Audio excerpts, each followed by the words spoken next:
అనకాపల్లి జిల్లా పట్టణ నడిబొడ్డున అత్యంత రద్దీగా ఉండే నెహ్రూ చౌక్ జంక్షన్ సమీపంలో నిబంధనలకు విరుద్ధంగా కొత్త బార్ అండ్ రెస్టారెంట్కు అనుమతులు ఇవ్వడం తగదని ఆమ్ ఆద్మీ పార్టీ జిల్లా ఇన్ఛార్జ్ కొనతాల హరినాథ్ బాబు, బహుజన సమాజ్ పార్టీ జిల్లా ఇన్ఛార్జ్ సూదికొండ మాణిక్యాలరావు ప్రభుత్వాన్ని డిమాండ్ చేశారు. ఈ సందర్భంగా వారు మాట్లాడుతూ ఇప్పటికే 4 రోడ్ల జంక్షన్ వద్ద బాబాసాహెబ్ అంబేద్కర్ విగ్రహానికి అతి సమీపంలో ఒక దేవాలయానికి ఎదురుగానే మద్యం దుకాణం కొనసాగుతోందని గుర్తు చేశారు. దీనివల్ల ఈ ప్రాంతంలో విపరీతమైన ట్రాఫిక్ సమస్యలు తలెత్తున్నాయని, ముఖ్యంగా చోడవరం వైపు వెళ్లే మహిళలు, ప్రయాణికులు తీవ్ర ఇబ్బందులు పడుతున్నారని ఆవేదన వ్యక్తం చేశారు. దేవాలయాలు, విగ్రహాలు మరియు విద్యా సంస్థల సమీపంలో మద్యం దుకాణాలకు అనుమతి ఇవ్వకూడదనే నిబంధనను పక్కన పెట్టడం, ఇప్పటికే ఉన్న మద్యం దుకాణం వల్ల మహిళా ప్రయాణికులకు భద్రతా సమస్యలు తలెత్తున్నాయి. జంక్షన్ వద్ద కొత్త బార్ వస్తే వాహనాల రాకపోకలకు మరింత అంతరం ఏర్పడుతుంది. ఒకవేళ నెహ్రూ చౌక్ జంక్షన్లో కొత్త బార్ ఏర్పాటు చేసే ప్రతిపాదన ఉంటే అధికారులు మరియు ప్రభుత్వం వెంటనే ఆలోచన విరమించుకోవాలని వారు కోరారు. ప్రజా ప్రయోజనాన్ని పక్కన పెట్టి అనుమతులు ఇస్తే సహించేది లేదని హెచ్చరించారు. అందరికీ నమస్కారం. నా పేరు హరినాథ్ బాబు. నేను అనకాపల్లి ఆమ్ ఆద్మీ పార్టీ జిల్లా ఇన్ఛార్జిని. ఇప్పుడు మనం ఉన్నది అనకాపల్లి 4 రోడ్ జంక్షన్, పెద్ద జంక్షన్ అంటారు. దీని పేరు నెహ్రూ చౌక్ జంక్షన్. అటువంటి జంక్షన్ లో నిత్యం ట్రాఫిక్ ఉన్న ఏరియాలో సిగ్నల్ పాయింట్ పక్కనే bar and branching shop license మీకు పైన కనబడుతుంది. అంటే ఇలా 4 రోడ్ జంక్షన్ లోనే బార్ అండ్ రెస్టారెంట్ లో పర్మిషన్ ఇవ్వడం, బ్రాంచింగ్ షాప్ లో పర్మిషన్ ఇవ్వడం చాలా అన్యాయం. సెంట్రల్ ఎక్సైజ్ శాఖ ఏ ఆలోచనతో ఇలాంటి జంక్షన్స్ లో ఇలాంటి పర్మిషన్ ఇస్తుందో అర్థం కాలేదు. అలా తాగి అలా రోడ్డు మీదకి వస్తే యాక్సిడెంట్ జరుగుతాయి. అంతేకాదు ఇక్కడ పార్కింగ్ ప్లేస్ కూడా ఏమీ లేదు. మినిమం 4 రోడ్ జంక్షన్ల తర్వాత మినిమం 2 అడుగుల దూరంలో ఇవ్వాలి తప్ప ఇంతగా సిగ్నల్ పాయింట్ పక్కనిచ్చి నిరంతరం రద్దీగా ఉన్న ఏరియాలో బ్రాంచీ షాపులు ఉండడం అనేది చాలా విచిత్రంగా ఉంది. ఇలాంటి లైసెన్సులు వెంటనే రద్దు చేయాలని చెప్పి మేము డిమాండ్ చేస్తూనే ఉన్నాం.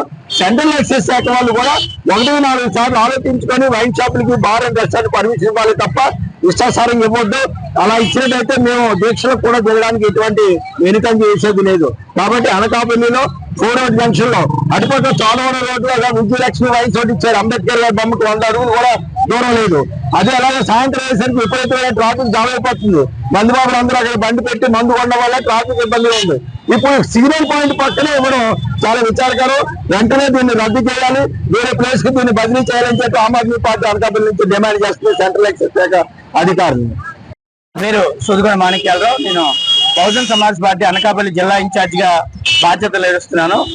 మరి ఈరోజు మనం చూసుకున్నట్టయితే అనకాపల్లి పట్టణం నడిబొడ్డు స్థానిక నెహ్రూ చౌక్ జంక్షన్ లో మన ఎక్సైజ్ శాఖ ఒక నిర్లక్ష్యమైన నిద్రమత్తుతో కూడిన వ్యవహార శైలి వల్ల ఇది మధ్యాంధ్ర మధ్య ఒక మెయిన్ క్యాడర్ అయిపోయింది. చూసినట్టయితే ఆల్రెడీ మన మహనీయులు భారత రాజ్యాంగ నిర్మాత బాబాసాహెబ్ అంబేద్కర్ గారి విగ్రహానికి కొన్ని అడుగుల దూరంలో ఆల్రెడీ ఒక బార్ అండ్ రెస్టారెంట్ నడుస్తూ ఉంది. దానికి ఎదురుగా పవిత్రమైన దేవాలయం ఉంది. అలా ఉండగానే మళ్ళా ఇంకొకటి యువతల వైపు కూడా ఇంకొక మద్యం దుకాణానికి అనుమతి ఇచ్చే విధంగా అధికారులు వ్యవహరించడం సిగ్గుచేయని విషయం. దయచేసి మద్యం అమ్మకాలను ప్రోత్సహించేటప్పుడు, మద్యం అమ్మకాలకు అనుమతులు ఇచ్చేటప్పుడు ఆయా మద్యం అమ్మకాలు చేసే షాపులు నిబంధనలకి అనుకూలంగా ఉన్నాయా లేదా అనే విషయం మీద దృష్టి సారించాలి. జనసంచారం అధికంగా ఉన్న చోట, దేవాలయాలకు సమీపంలో, పిల్లలకు ఇబ్బంది లేని చోట, ప్రజలకు ఎటువంటి ఇబ్బంది కలగని చోట మాత్రమే మద్యం షాపుల అమ్మకాలకి ప్రభుత్వం అనుమతి ఇవ్వాలి తప్ప ఇష్టారాజ్యంగా కాసులు కక్కుర్తిపడి నిబంధనలకు నీళ్లు వదిలి ఎటువంటి అనుమతులు ఇవ్వకూడదు. ఒకవేళ అటువంటి అనుమతులు ఇచ్చినట్టయితే ఆయా షాపుల ముందు, ఆయా బార్ రెస్టారెంట్ ముందు ప్రజా సంఘాలతో కలిసి నేను నిరసన కార్యక్రమం చేపట్టడం జరుగుతుందని కూడా మీ మీడియా మూలంగా నేను ప్రభుత్వాన్ని, ఎక్సైజ్ శాఖని హెచ్చరిస్తూ ఉన్నాను. జై బిఎస్పీ. ఇక్కడ అధికారులకు తెలియదు అనడానికి వీలు లేదండి. ఎందుకంటే అంతా ఇదేమీ ఏదో మారుమూల ప్రాంతంలో జరుగుతున్న విషయం కాదు. నడి రోడ్డు 4 రోడ్ జంక్షన్ లో బార్ అండ్ రెస్టారెంట్ ఇంత బోర్డు పెట్టుకున్నా సరే అధికారులకు తెలియదు అనుకోవడం సిగ్గుచేటు. అప్పుడు మనం పడుకున్నట్టు అధికారుల నిద్రమత్తులు ఉన్నట్టు కాదు. అన్నీ తెలుసు, అధికారులకు అన్ని తెలుసు. ఏ పార్టీ అధికారంలోకి వచ్చినా, ఏ ప్రభుత్వం అధికారంలోకి వచ్చినా మన రాష్ట్ర దురదృష్టం ఏంటంటే మద్యం అమ్మకాల మీద ఆధారపడి ప్రభుత్వాలు నడుస్తున్నంత కాలం మహనీయులు కలగన్నటువంటి సంపూర్ణ మద్య నిషేధం అమలు కాదు. మేము కూడా సంపూర్ణ మద్య నిషేధ అమలు అనే విషయాన్ని ఏనాడో మర్చిపోవడం జరిగింది. ఎందుకంటే అది సాధ్యం కాదు. కాబట్టి కనీసం ప్రజలు చచ్చిపోకుండా చూడండి. ఎందుకంటే మామూలుగానే మన 4 రోడ్ జంక్షన్ లో గత 3 నెలల కాలంలో 2 యాక్సిడెంట్లు జరగడం జరిగింది. ఆ రోడ్డు మీద నుంచున్న వ్యక్తి కూడా మొన్న దారుణంగా ప్రమాదానికి గురి కావడం జరిగింది. మరి అటువంటిది ఇక్కడ అసలు ట్రాఫిక్ చూడండి, బళ్ళు పెట్టడానికే లేవు, జనం నడ్డానికి లేని పరిస్థితుల్లో ఇక్కడ బార్ అండ్ రెస్టారెంట్ ఏర్పాటు చేస్తే తాగడానికి వచ్చిన బళ్ళు ఎక్కడ పెడతారు, తాగేసి ఎక్కడ వెళ్తారు, ఎక్కడ చేస్తాడు. మరి ఎంత జరుగుతున్న ప్రతిపక్ష పార్టీ నేతలు ఎందుకు స్పందించట్లేదు దీని మీద? ఇప్పుడు రాష్ట్ర ప్రజలకు దురదృష్టకరమైన విషయం ఏంటంటే అధికార పక్షం ఏ విధంగా అయితే వ్యవహరిస్తుందో సమాంతరంగా ప్రధాన ప్రతిపక్షం కూడా మాకేమీ సంబంధం లేదన్నట్టు మమ్మల్ని ప్రజలు ఓడించారన్నట్టు అనుకోవడం తప్ప నిజానికి ప్రజలు తమ ఓటు ద్వారా ప్రతిపక్షానికి ఏ అధికారం ఇస్తారంటే అధికార పక్షాన్ని ప్రశ్నించి వారు చేసే తప్పులు నిలదీయడానికి ప్రధాన ప్రతిపక్ష హోదా ఇస్తారు.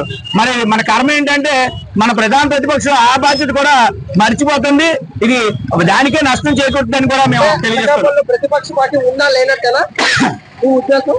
అధికార పార్టీ నాయకులు ప్రారంభోత్సవాలకి వాటికి బోట్లు వేసుకుంటుంటే ప్రధాన ప్రతిపక్షం ముక్కుబడితంతుగా ఏదో నిరసన తెలియజేస్తాం అని చెప్పేసి అక్కడికి వెళ్ళి నుంచోనో ఫోటోలు తీసుకుంటుంది. మొత్తం మీద అనకాపల్లి అధికార పక్షం ప్రతిపక్షం రెండూ కూడా ఓట్లకే పరిమితం అయ్యాయి తప్ప ఆచరణలో వాళ్ళు చేసేది ఏం లేదు.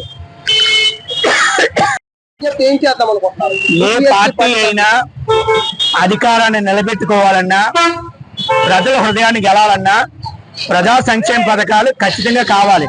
కానీ మద్యం అమ్మకాల ద్వారా ఆ ప్రజల ప్రాణాలు తీసి ప్రజలకు సంక్షేమం ఇస్తామని ఉంటే ప్రజలు వెర్రోళ్ళు కాదు, తగిన సమయంలో తగిన విధంగా గుణపాఠం చెప్తారు.